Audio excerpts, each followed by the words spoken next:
Imagine you are so wealthy that choosing between an island or a yacht is not even a dilemma. You can have both: a private island in the Mediterranean Sea, a super yacht as long as a city block, a private airliner in the style of Dubai sheikhs, and then a fourth option is presented to you. But how about a single machine that costs more than all of that combined, and on the outside looks simply like a black wing without a tail? This is the B-2 Spirit, a bomber costing approximately $2 billion, officially existing, yet made as if it should not be visible at all. In the news, it is shown as an invisible killer that can strike any point on the planet and dissolve into the noise of radars. And on the Luxury Life channel, we usually review billionaire villas, super yachts, and celestial palaces, the life of wealthy people. But today is a special episode. We are looking at the luxury not of an individual, but of an entire state that can afford such a toy for $2 billion.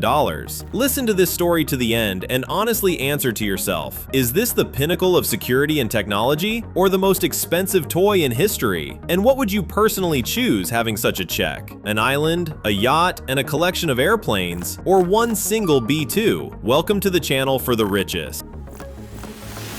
Luxury Life.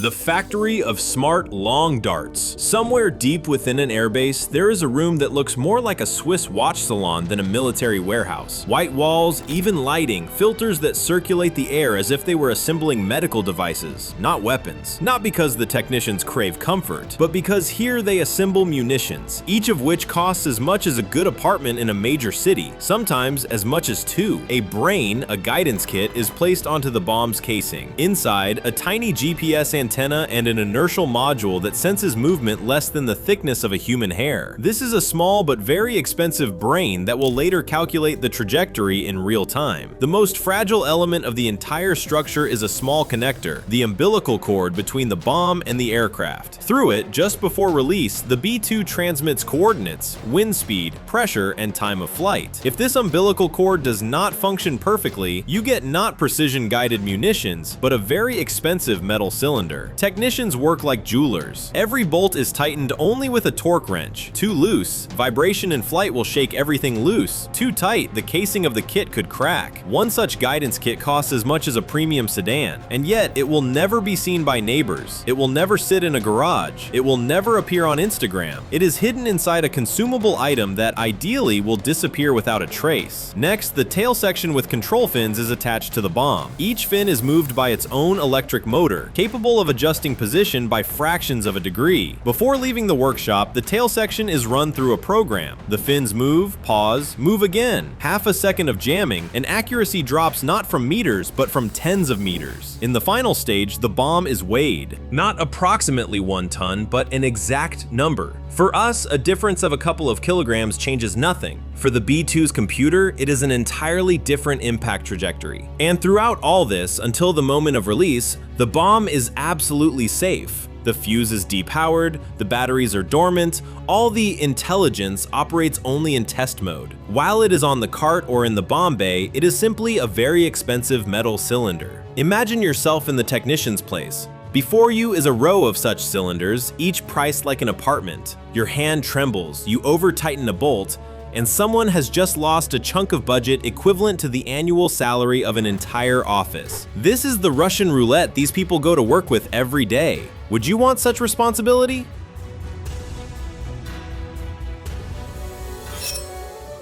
How bombs priced like apartments are transported. After all tests are completed, the bomb is entered into an electronic database, like a lot at an auction. It has its own serial number, inspection history, and signatures of those responsible.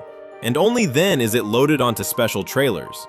These are not just carts. These are small, climate-controlled safes. The same temperature, protection from condensation, minimum vibration. Imagine a jewelry house shipping a bracelet worth $1 million. It is not transported in a trunk. It is transported in a separate, secure case with security and monitoring. The logic here is the same, only instead of a bracelet, it is a ton of metal. The state spends separate funds just to carefully deliver the apartment with electronics to the aircraft. And while the munitions are already ready, the B-2 itself must still prove that it is worthy of such payload. Sculptors of invisibility, skin worth $1 billion. The B-2 does not disappear. It remains a massive black wing. It simply behaves with radio waves as if it does not exist.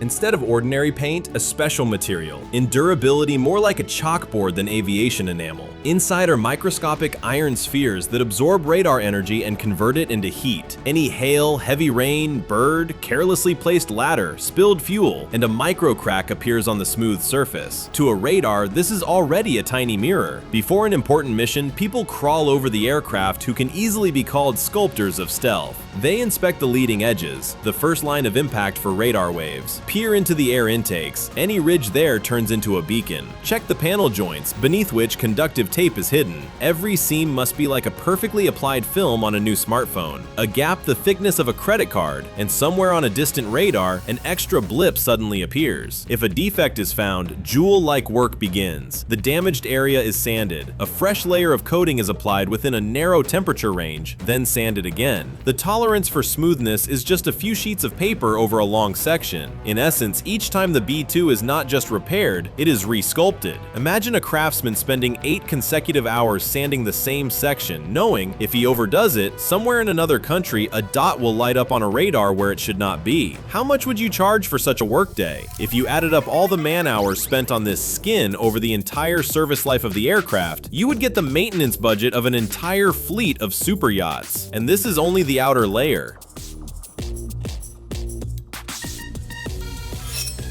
Mechanics that have no right to fail. While the sculptors of invisibility perfect the form, other teams are busy with what is not seen in the beautiful photographs. The B-2's hydraulics operate at pressures where a fluid jet can cut metal. Therefore, there are multiple systems. 1 fails, unpleasant. 2, serious. 3, a landing is still possible, but it will be a landing the pilots remember for a lifetime. Everything is checked. Control surface and elevator actuators, landing gear, brakes, tires, air conditioning, heating, electrical buses that power navigation, communication, and release mechanisms. This is the world of expensive watches scaled up to aircraft size. One small part breaks, and a mechanism worth hundreds of thousands becomes just a beautiful object. The stakes here are higher. A beautiful machine weighs hundreds of tons and costs more than many high-rise complexes.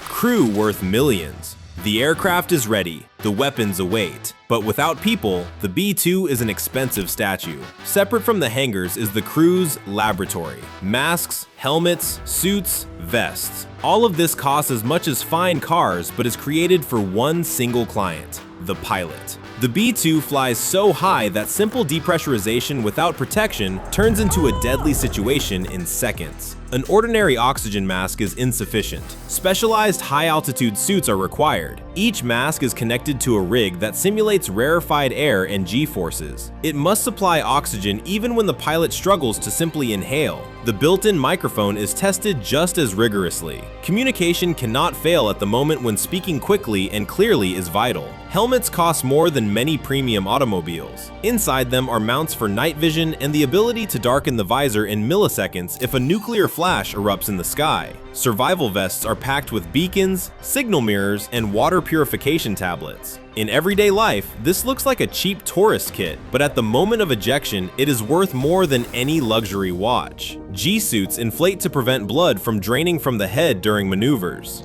Each suit is custom fitted to a specific individual, like a suit from a fine tailor, only sewn not for a red carpet event, but for an encounter with gravitational forces. B-2 missions can last up to 40 hours. Imagine spending 2 consecutive work days in a seat that costs as much as a business class apartment. Comfort here ceases to be a whim and becomes a tool of combat effectiveness. Somewhere in the darkness of the cockpit sits a person who knows. Beneath them is a flying investment worth more than an entire city block. And one single mistake of theirs could cost not only a career, but also a political crisis. Would you like to be in their place, even once? Write in the comments.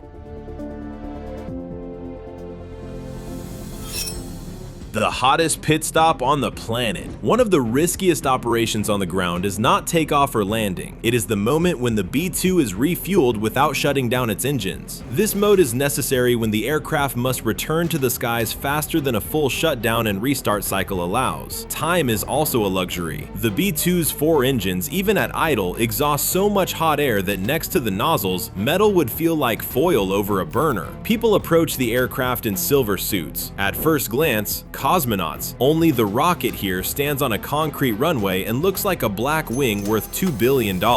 First, the B-2 is grounded. During flight, the airframe accumulates thousands of volts of static electricity. One spark near fuel vapors, and the most expensive machine on the airbase turns into a giant fireball. Then, hoses are connected to the refueling receptacle. Fuel flows at approximately 600 gallons per minute. In half an hour, roughly 167,000 pounds of kerosene go into the tanks. To imagine the scale, a premium sports car is refueled with 70 to 80 liters. Here, in one pit stop, enough fuel is pumped in to refuel an entire fleet of such cars for many years. But quantity is not the only concern. The flying wing is sensitive to weight distribution. A nose too heavy, the aircraft pitches down. A tail too heavy, it becomes twitchy and unstable. Plus, the fuel temperature must be within a narrow range. Too cold, it thickens. Too warm, it risks engine flame out. Engines roar all around. Speaking is futile, only sharp, practiced gestures. But what comes next is the reason this aircraft takes off at all. A cockpit worth $1 billion pixels. Pilots enter the aircraft through a hatch in front of the nose landing gear, climb a narrow ladder, and sit in ejection seats whose cost can easily compete with a top-tier university education. These are ejection systems capable of launching a person from the cockpit in a fraction of a second, even if the aircraft is flying upside down or already nearly touching the ground. Before their eyes, a glass panel, screens, indicators, keyboards. The brain of the system is the mission computer, which once surpassed everything in the Apollo program in processing power. First, the inertial navigation units are aligned. They need several minutes of absolute stillness to read the Earth's rotation. During all this time, the B-2 must not move an inch. Then, military-grade GPS is activated, encrypted, accurate to within a few feet. During taxiing, pilots test every movable surface. The B-2 has no vertical stabilizers, no conventional rudders. All control is dependent on the elevons and wingtip spoilers. Taxiing is a separate quest. The nose gear is far ahead of the main gear. The pilot must mentally steer the tail behind them like a long trailer. The cost of a mistake is not a scratch, but repairs costing millions. On takeoff, the B-2 uses almost the entire runway. At a certain point, the speed reaches a value beyond which there is no decision left. The aircraft must lift off. 4 engines pull hundreds of thousands of pounds of metal, fuel, and electronics into the air.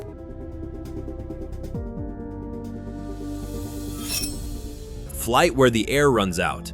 At its cruising altitude, the B-2 flies where conventional airliners are already at the edge of their operational limits. Most of the time, the aircraft is held steady, not so much by the pilot, but by automation. Computers make thousands of micro-corrections per second, keeping the huge tailless wing in stable flight. Without these algorithms, the B-2 would depart controlled flight in a matter of seconds. In the cockpit, subdued lighting, a steady hum, rare radio communications. Somewhere below, borders, the lights of cities, and those very people who pay the taxes from which this flight was once financed. The pilots here are not action movie heroes in the classic sense. They are more akin to managers of a super fund entrusted with an asset worth a couple of $1 billion.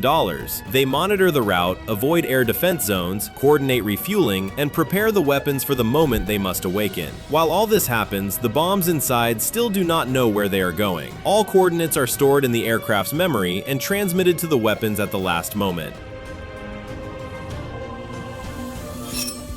The awakening of the bomb. Before entering the target area, the crew selects which JDAM will be released first. Inside the bomb bay, a rotary launcher rotates the selected station into the release position. The bay doors remain closed until the very last second. Opening them too early would transform the smooth wing into a massive hole that radars would detect immediately. When the time comes, the doors swing open for a mere few seconds. The airflow jolts the aircraft. The automation smooths out the jerk. In these seconds, the dumb metal metal cylinder transforms into a precision-guided system. Through the tiny connector, the B-2 uploads into the bomb in fractions of a second the target coordinates, wind data, air pressure, air density, approach angle, and time to impact. The JDAM's internal computer checks the control fins, GPS satellites, inertial system, battery. All of this happens between 2 heartbeats of the pilot.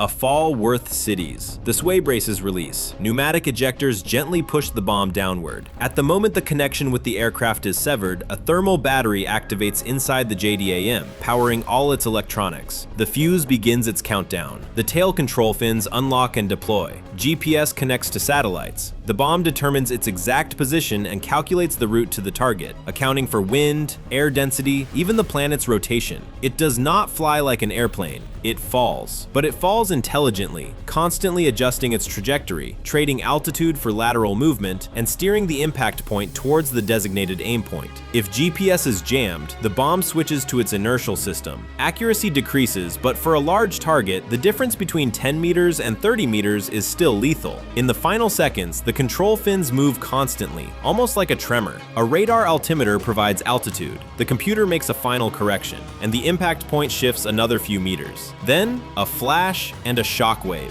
The B-2 is already turning and leaving, dissolving into the radar noise. State luxury, toy or necessity. The aircraft itself, approximately $2 billion. Each flight, fuel, maintenance, preparation, the labor of technicians and pilots. Each bomb, priced like an apartment. Each hour of work for the sculptors of stealth, like a day at a top-tier beauty clinic. A private billionaire buys a villa, a yacht, and a collection of supercars to impress the neighbors. A state buys the B-2 to impress and sometimes intimidate entire regions. This is not just military hardware, it is a form of luxury at the national level. Luxury where the stakes are not only the owner's comfort, but the perception of power. And here is the question personally for you. If you had a mythical check for $2 billion, would you choose an island with a villa, marina, and super yacht? Or one single aircraft that can vanish from radar and, in a single mission, alter the history of an entire region? Write in the comments what you would choose. And if you enjoyed the video, then write everything you think in the comments and subscribe to the channel for the ultra rich. Hear about luxury, wealth, and the life of the world's most influential people. Thank you for watching and check out our previous incredible episodes.